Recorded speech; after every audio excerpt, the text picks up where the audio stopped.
Hey, hi. Thank you for coming by, Tori Magoo 44. I think this is working. I'm still learning this a little bit.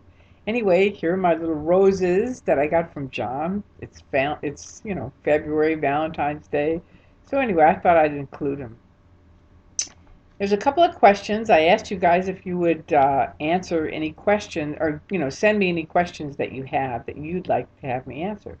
So I'm going to tell you a few. Mark G asked me about the celebrities, the big name people in Scientology, and being like John Travolta, Tom Cruise, Kirstie Alley, and he said Jenna Elfman.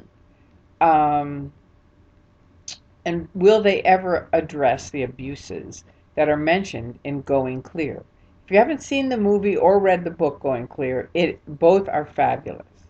But they specifically ask them questions about this. And my answer to that is no, they won't. First of all, I doubt they watched it because that's how they stay in the mind control. It's like I've said a million times, it's like the Truman Show. If you haven't watched that movie, watch it. But when you're in Scientology, you can't see the walls. You really can't. All the people around the world, and it's kind of amazing now with the internet, people around the world know a lot of their secrets that the people within the Truman Show, the Scientology Truman Show, they don't know. Honestly, before I woke up, and you have to remember, I was volunteering for the Office of Special Affairs, their top secret, basically mafia, these guys that I was working for. Now, was I really working for them? Not really. My friend who was an auditor, Bill Yachty, said, "We need you to open up an account and help us handle these evil critics on the internet." I believed him. That's how Scientologists are. They don't have the information you have. They don't look on the internet for the most part. Now, maybe now they are, because I'm speaking of 1999, 2000, and back then, really, they didn't, and they had net nannies on the computer to block everything and other stuff. But even if they do now, my guess is they kind of self censor themselves, which L. Ron Hubbard built in early on with keeping Scientology working, saying you've got to do basically the road to total freedom. If you get off of it in any way, he's not going to guarantee that you're going to get free. Now, are they going to get free anyway? No. They're so far from freedom, it's ridiculous. Go talk to any of them, ask them any questions, and you will see they are not free. They're very, very far from freedom. But anyway, he says, how can they stay? Mark asked, how can they stay silent? Okay, number one, like I said, they don't see it. For the most part, most of them are not seeing the points that all of the people around the world are looking at, reading, listening to videos, learning and getting educated on it. They are not. They're positive they have the route, the only route to total freedom. That they have to pay for. Remember, every single level. It's like a triangle, and every single level you have to pay. I mean, now some of these guys are paying $150 million, and the person who leaked that said that's a lowball figure.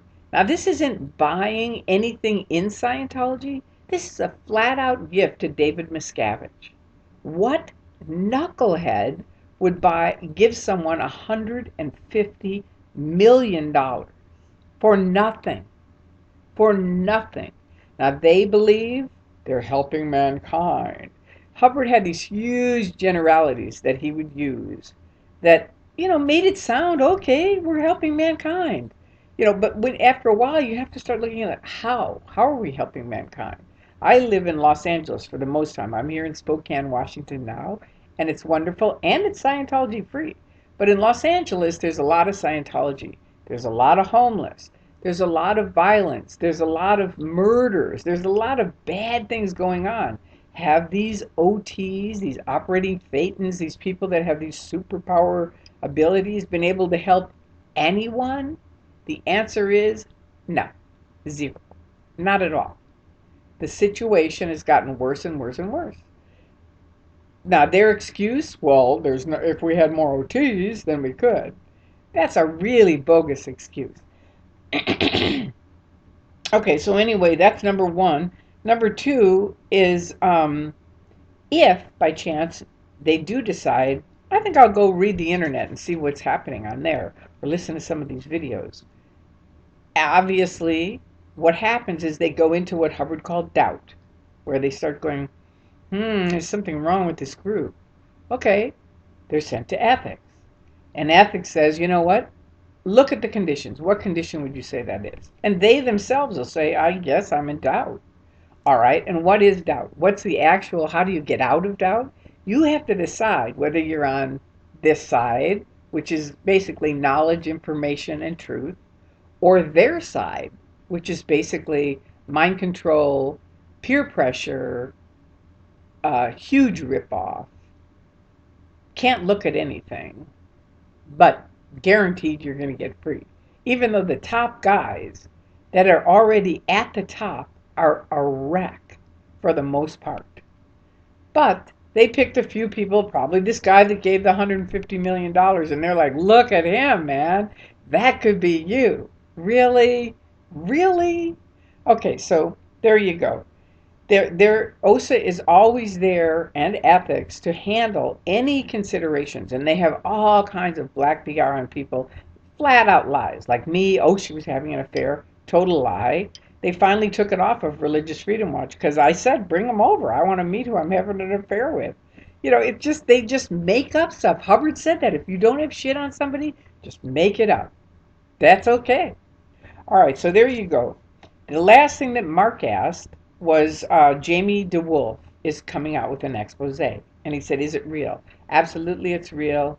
What Jamie says is fantastic. If you haven't ever listened to Jamie DeWolf, Google his name. He's L. Ron Hubbard's great-grandson. And he exposes quite a bit about their family. That's fantastic. So there you go on that.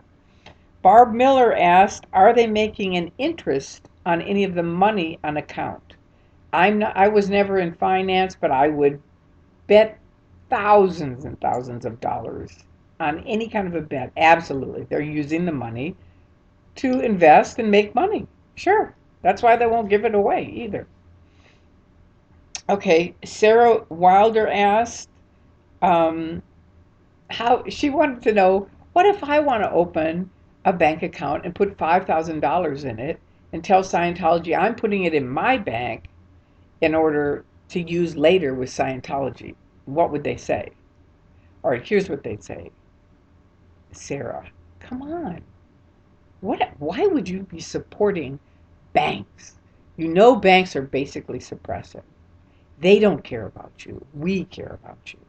We're the ones that are going to get you free. They're not going to get you free. They're not going to help you at all. Why would you possibly put your money with a bank when you could put it with the Church of Scientology and look at all the dot, dot, dot, dot, dot, dot, dot, dot. And remember, they've already found your buttons. So they know what to use with you specifically. They do that right away early on. They find out what are the things you care about. All of us have little buttons that are things we care about, be it common ones or relationships, money, production, children and families, physical health. All those things are things that come up over and over and over. So they find out, okay, what do you care about? And they're like, let's say it's, you don't feel like you're loved. You feel all alone in the world. Okay, there you go. That's your biggest button. I feel all alone in the world. Okay, so now Sarah, you came to us. What was the first thing you said? And you say, well, I feel all alone. Exactly. And do you think having your money in a bank is going to ever help you feel less alone? How do you feel when you walk in a bank? They don't care about you and you know it. How do you feel when you walk in the orgs? Hello, come on in, Sarah. Oh, you're at the right place at the right time. And we're happy you're here. And we're going to take your money and we're going to use it to help not just your dynamic, but your family and your group and all of mankind and on and on and on. So, where do you want to put your money? That's how they'd handle it. I think that's the end of the questions for today. But if any of you have other questions that you would like answered, I'll be happy to answer them. And I love you guys. I hope you are having a happy February, and there you go. That's it. Peace out. Now I got to figure out how to say goodbye. I mean, how to turn it off. I think I know how. But here we go. One, two, three. Bye.